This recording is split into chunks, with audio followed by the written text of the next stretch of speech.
আমাদের দাবি যে সাধারণ মানুষের আর চাষযোগ্য জমি যাতে আর নদী গ্রাস না করতে পারে তার জন্য স্থায়ী সমাধান, তাতে সবাই উপকৃত হবে।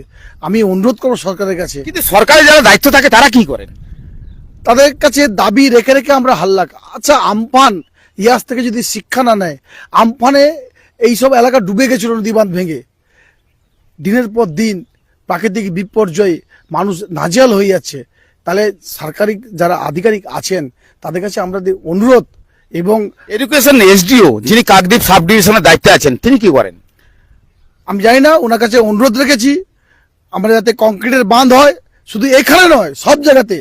নদীমাতৃক এলাকা আমাদের নামখানা ব্লক বেশিরভাগ নদীমাতৃক এলাকা, যাতে আর সাধারণ মানুষ কষ্টে যাতে জীবনযাপন না করে এবং নদী মাতৃক এলাকাতে যাতে কংক্রিটের বাঁধ হয়।